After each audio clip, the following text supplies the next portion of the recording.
Hello, everyone. I welcome you all to the Power of Reverse Engineering and Generative Design in Additive Manufacturing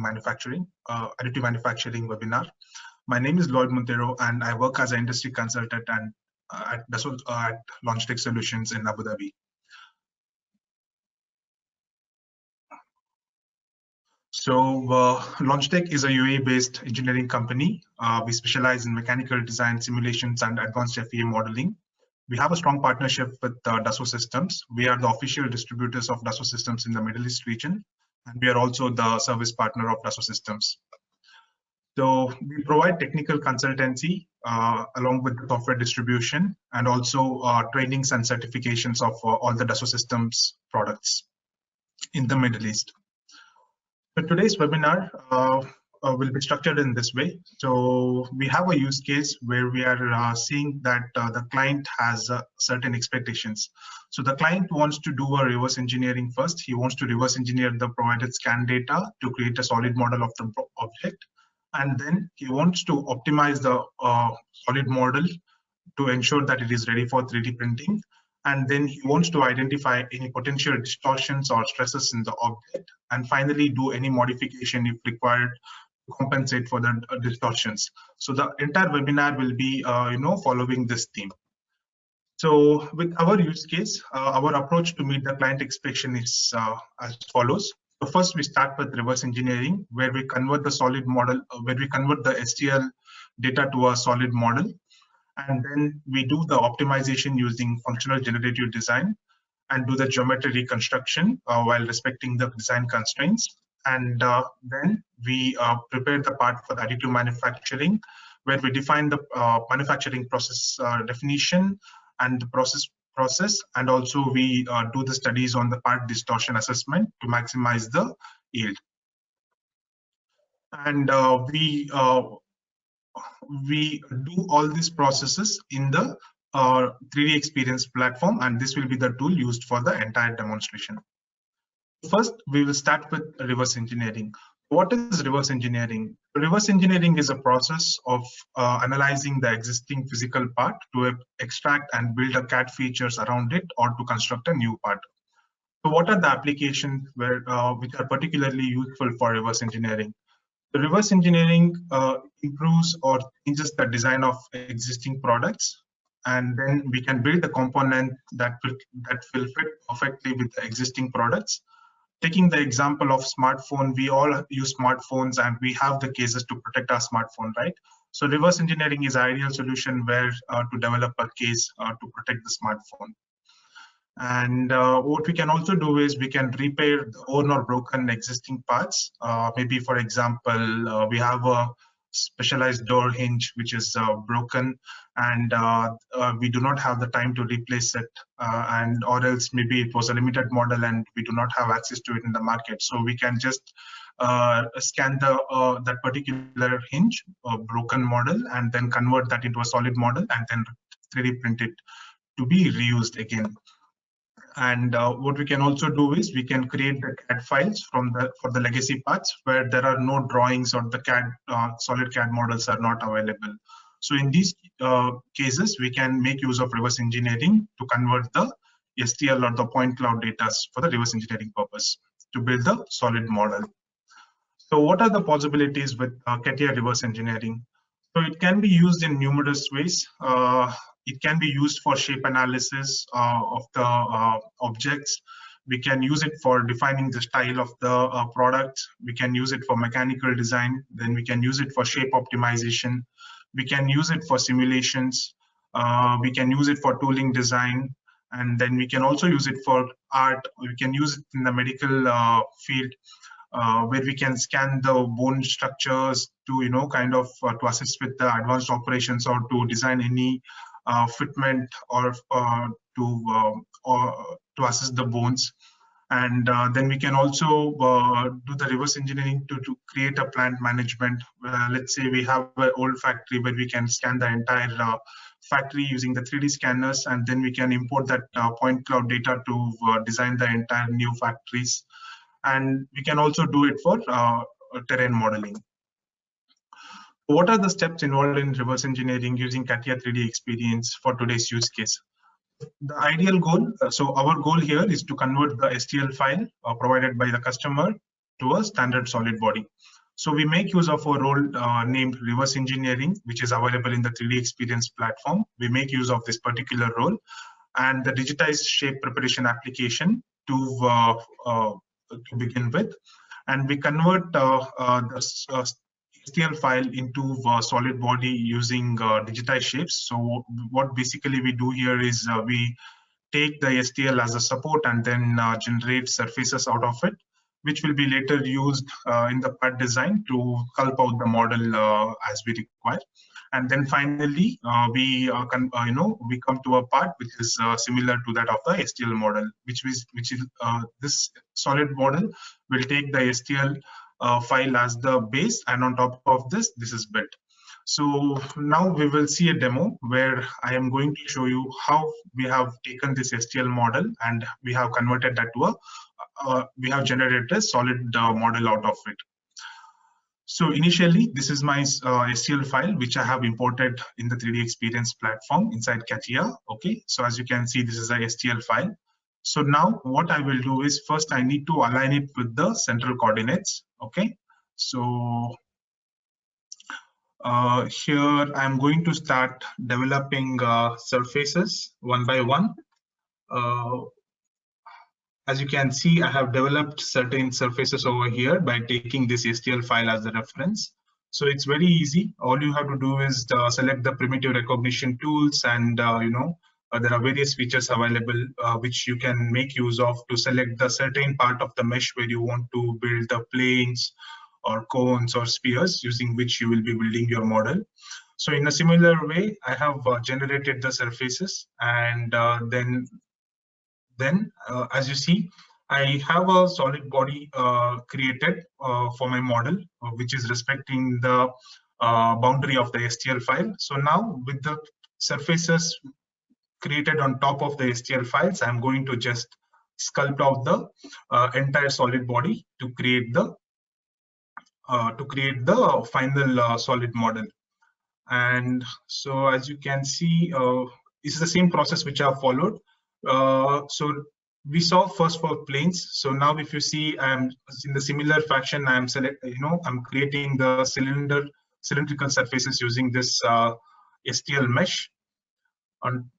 And it's all simple selection. Based on the selection, it will automatically recognize the particular cylinder feature, and then it will allow us to create a surface which can be later used to trim out the excess solid model. So similarly, while I have followed this approach throughout the model, and finally I have generated so much. I've generated the model which is almost matching to my STL file. So yes, so as you can see, this is the end result of the model which I have which are generated from the STL file.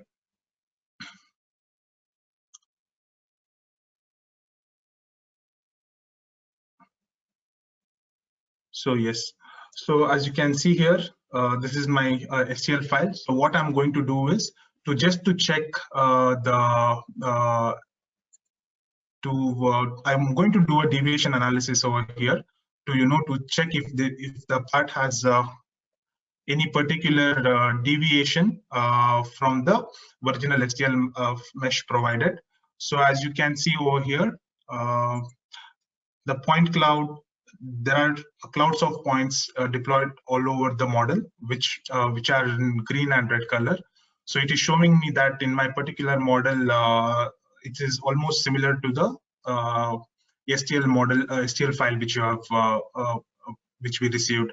And there is also this red points, which is indicating that these points, there is a little bit of positive max, which is around 0.04 mm, which needs to be refined. So this is how we generate the solid model out of the by using STL file as a base object or base mesh. So with this, what are the benefits of reverse engineering using the CATIA? So First is we can remodel exact geometry with semi-automatic tools. Okay. Second, we can manage, repair, refine, modify the improve, or we can improve the scan and the mesh data. Let's say the mesh data which we which we received has a lot of defects, errors, or holes inside. So there's a simple tool called mesh preparation, which you just select, and it will do, it will clean the mesh for you, and it will give you the mesh with no defect. Similarly, with this, you can also check for the deviation of the solid model which you have created with respecting to your STL mesh to find the positive and negative maxes to identify if your part is meeting the criteria or not. And similarly, then you can generate the STL files from the exact geometry for 3D printing from the solid which you have developed, which will be then used in the downstream application processes. So here now we have completed the reverse engineering part. We have a small poll here. Maybe you can just give me your answers. So we spend a minute over here to answer the poll, and once it is done, I will move to the next part of this webinar.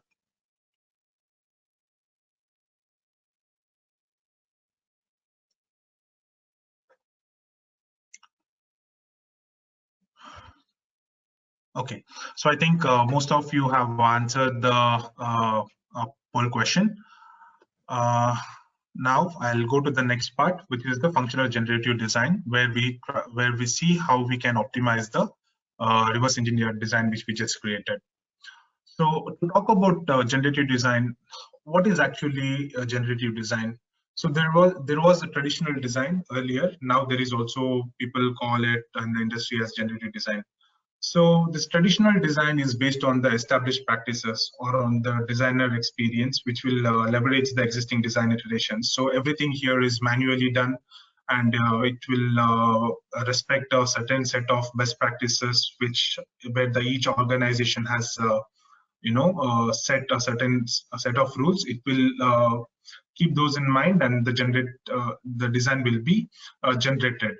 Now there is also generative design, which is the newest thing in the industry, and is the current trend. So here the optimal design is totally computer generated, and it is totally requirements driven, and it is a result based on the function of the part. So why do we do it is mostly to avoid, or to do the weight optimization of the part in order to lessen the material consumption. Rather than we asking, does this shape meet the requirements? Now we are asking which shape best meets the requirement. This is the question which people are currently asking in the industry. So as you see, the current traditional design is totally feature-based. When we move towards this new generative design approach, what we do is we make use of this traditional design, and then we convert it into a cognitive augmented design while respecting the KPIs such as weight, stiffness, time, or the cost, or also by considering the material, where we can explore the unimaginable shapes while respecting the design specifications. So what is the function-driven generative design workflow, how it is done, how the weight is optimized? So we can see here that from the functional specifications, first we start by creating the design space and mechanical interfaces. Then we define the load case and the boundary conditions. Then finally, we define the targets and constraints. From there, we explore our initial concept, and if we are happy with the result, then we go ahead and do the concept generation, and we validate the concept, and then once the concept is generated, we can do a structural validation for different stresses to identify and their place in the model. And then if you're not happy with the generated concept, we can even, again go for the alternative creation of the model, and the it will be auto-calculated again according to our defined parameters. Once we are happy with the shape, then we again go to the detailed designing of the part. Again, here comes two approaches. One is we can go for the additive manufacturing purpose, or again, we can do the detailed engineering for the milling purpose. So once we decide which manufacturing process we want to use to manufacture the particular part which we have optimized, then we do the detailed refinement of that particular part. Then we do the structural validation again to not miss out anything. Finally, we do the design review, and then the part will be ready for the further manufacturing process and the simulation. So this is the demo which will show us how a traditional design is taken and then how it is optimized for the additive manufacturing as well as the milling reconstruction by respecting certain constraints. So as we see, we have a legacy assembly over here. We first start with creating the design space and defining it in the model. The good thing here to observe is, people usually think that it's very difficult to do optimization and other functions. But in the 3D experience platform, you have this beautiful tool which is called Exploration Assistant for most of the functions. It is it will give you a step-by-step procedure to, it will tell you what needs to be done. First, you need to have the design space. Once you get, it will allow you to do the next operation, which is meshing. So similarly, this will give you a step-by-step procedure to follow, with which you can accomplish your goals with ease. So once we design, we set up the design space, we select all these components, and then what we do next is we go for meshing, and we define the mesh structure, mesh size for each of these components, and we generate the mesh on that particular basis. Okay, once the mesh is generated, what we then do is, which is the important step, we go for the analysis setup, where we define our loads, restraints, or the thermal conditions if there are any, or the connection with the individual or the different parts. We can do it, or also what we can do is, if we have any previous load case which is saved, we can get it here and reuse it in the particular optimization. So once the analysis setup is complete, then we go for the setup validation. Here you will be able to see the we'll be able to plot the simulation plots for your study, maybe one misers, displacement, or the deformation. You will be able to see it in the model on the traditional design. Once that is done, next what we do is we set up the targets for the optimization. Here we specify the weight, how much it has to be, what kind of shape it has to respect, and everything. Once that is done, we then go to the shape computing. So when we go to the shape computing, here you can see that while it was computing for the shape, it is already giving us certain results in this particular window. Here it will give us different constraints and what is the at each of the step when it was computing, what is the result which has gotten. So it will display us for our better understanding. So, okay.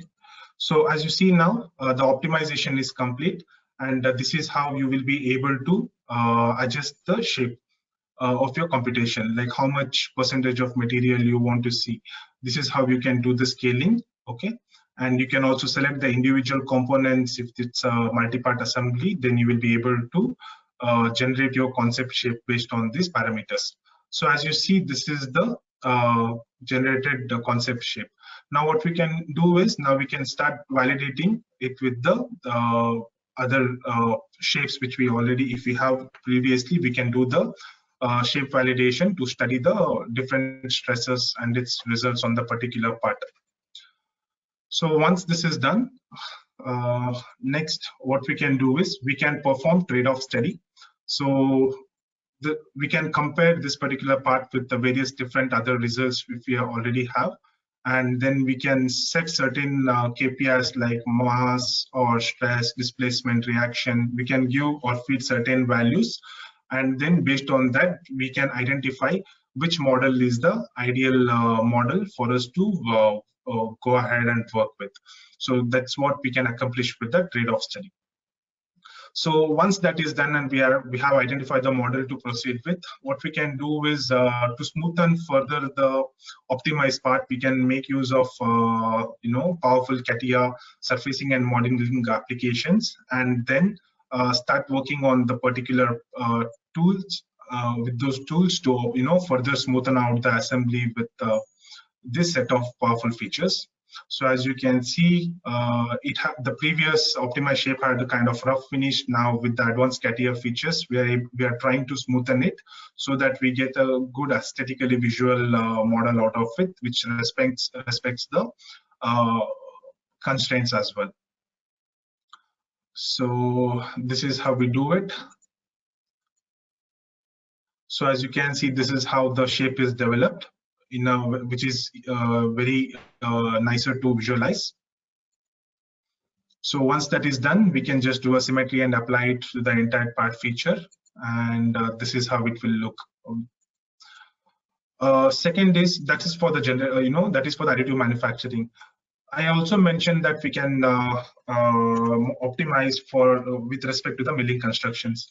So I had my initial part which is optimized like this, right? So now if I want to produce this particular part with the milling approach, or using the mill manufacturing, then I can further optimize and do a milling reconstruction, which will using which it will be easier for the milling machine to model it, mill it in a certain way. As we know, milling cannot do much of the complex stuff, so we reconstruct this particular part so that it is a little bit easier for the machine to mill the product. So as you can see, this particular part is reconstructed for the milling purpose. So this is how we actually optimize the model. In a very few clicks, it will take much less of a time when compared to the other traditional methods which we follow to optimize any of the traditional method, designed to a generative design, while respecting all the constraints and to further optimize it for the weight reduction and the stiffness. So this is how the functional generative design is done. So what are the benefits of functional generative design using CATIA then? One is we can optimize the product weight and performance with lightweight engineering. Second, we can leverage the editable geometry for both the conventional and additive manufacturing processes. Third is we can reduce the time and cost by evaluating concepts faster. Instead of human working on this, we can let the computer do its work and provide us with a more organic and beautiful shape. And then we can also evaluate more concept while maintaining the design specifications. So we have a small poll again with respect to GDE. So I kindly request you to answer this one single question.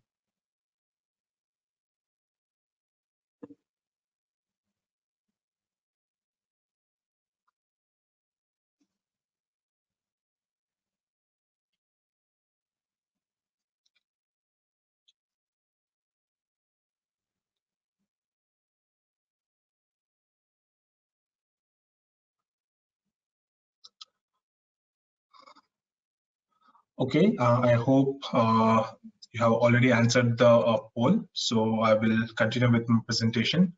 So now that we have completed reverse engineering and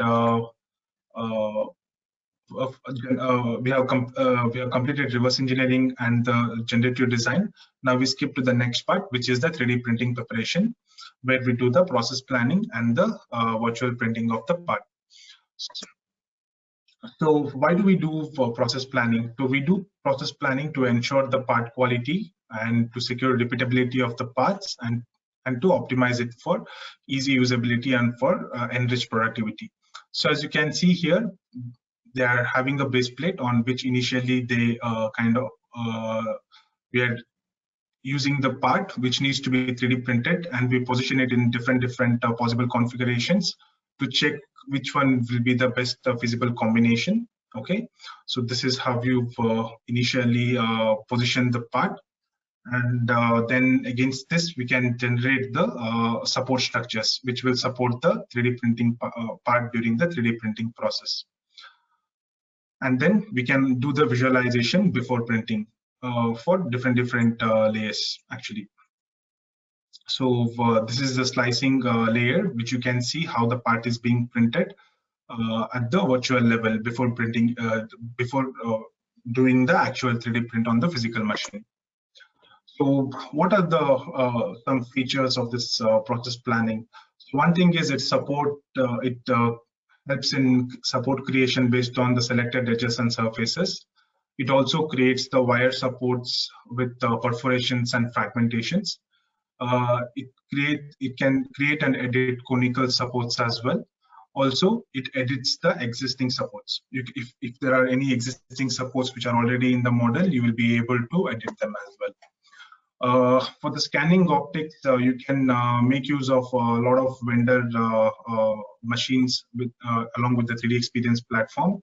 You will you can make use of this different scanning optics for using multiple laser heads for the 3D printing purpose. Also, you can define the rules. You can make use of your existing set of rules, maybe the slicing step or recoating time, etc. If you have already predefined in your company, you can make use of them and estimate the print time and cost with this process planning. So what are the advantages? So the advantage is, one thing is we can reuse of the additive manufacturing, additive process, intellectual processes, okay, which we can reuse them, and then we can optimize time and material during the print, and we can do the visualization process before printing, which will save us a lot of cost and money, cost and time, basically. So this is one more poll.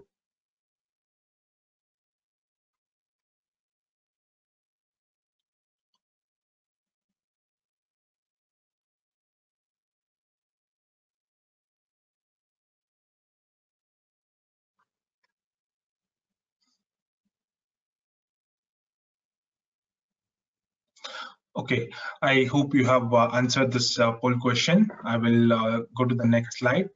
So now we come to the virtual printing part. So why do we do this virtual printing? We can identify the thermal, deformations which are happening during the print. We can predict the print failures. We can check for the cracks, and to see what's actually happening during our 3D printing process. So here with this, we can do a virtual printing validation. We can check for thermal stresses. Will be with this, which it will result in a lot of time and cost saving for us. And then we can also predict and eliminate the print failures. So what are some of the advanced simulation capabilities which are offered? So we can we can make use of multiple laser heads, and we can simulate the multiple heat sources for different shapes, which we call as the multi-laser process, and you will be able to visualize the multi-heating or cooling process with this.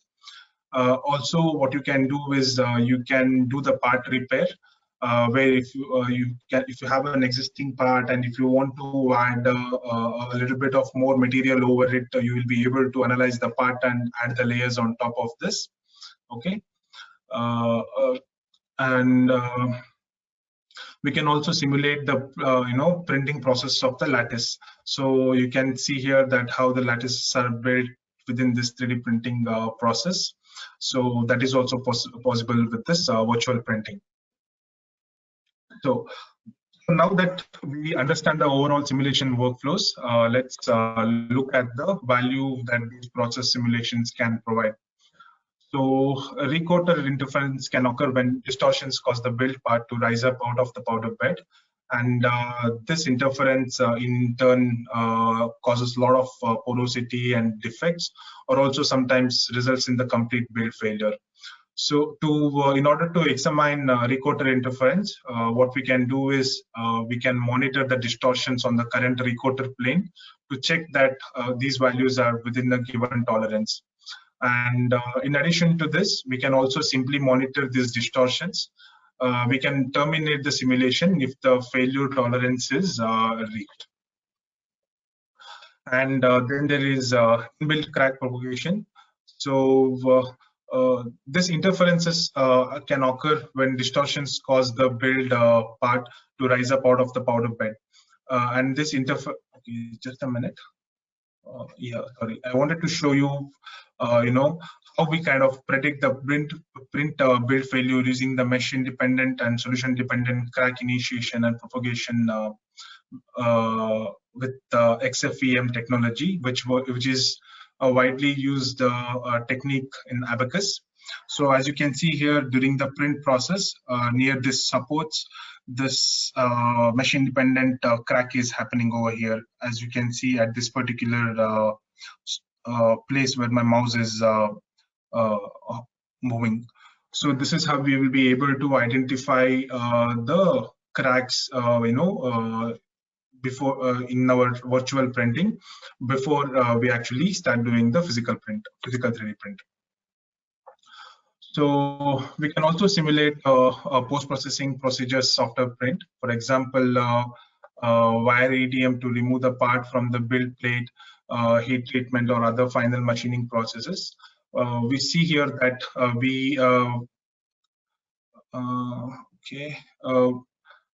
so we see here that we can use progressive material removal to simulate wire EDM. We can also use progressive material removal according to a machine tool path. We can apply heat treatment, thermal cycling to simulate the reduction of build stresses. And we can also predict the in-service durability with consideration of print process induced in the residual stresses. So not only the EDM, but we also cover all the standard 3D printing techniques with the 3D Experience platform. We also take care of fused deposition modeling. There are certain key features available for this particular 3D printing method. Then we can also do it for EDAM, and also we can use multi-jet fusion to do the virtual process planning and the virtual 3D printing. So what are some of the advantages of virtual printing? So one thing is it offers us the flexibility to add multiple additive processes with more than 3 to 4 multiple laser heads working simultaneously at the same time. We'll be able to visualize its effects on the 3D printing. Second is we can identify and predict the failure and mechanical predict the failure and the mechanical properties. Third is we can do automated process optimization with respect to time, with respect to stress and temperature, while considering the time with the different configurations, how much print time it would take for the material to print. Then also with this virtual printing, we can accelerate our physical printing by more than 50%. So this is how reverse engineering functional generative design and play a key vital role within the additive manufacturing. So here we come to the end of the webinar. So if you have any questions, kindly feel free to ask, and I'll be happy to answer. Yeah, so we have a question actually. I'll just answer it. What 3D printing machines in the market are compatible with the 3D Experience platform? Okay, so almost all the 3D printing machines which are available in the market are compatible with the 3D Experience platform. So what you can do is you get certain connector DLL files along with the 3D printing machine from the machine vendor. With those, by inserting those DLL file, by integrating those files with the 3D Experience platform, you will be able to access the complete features. There's also one more question. Do you support other technologies of 3D printing other than powder bed? Yes, we do support other technologies in 3D printing. I covered that in this particular slide. So we support FDM, we support extrusion deposition, additive manufacturing. We also support multi-jet fusion. These are just a few to name. There are a lot of other techniques we support in the virtual printing.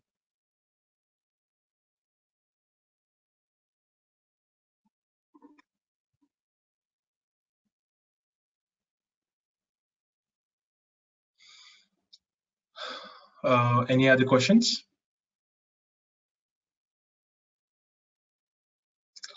Okay, I think that's it. Thank you so much for taking your time out to attend this webinar. It was really nice to have you in this webinar.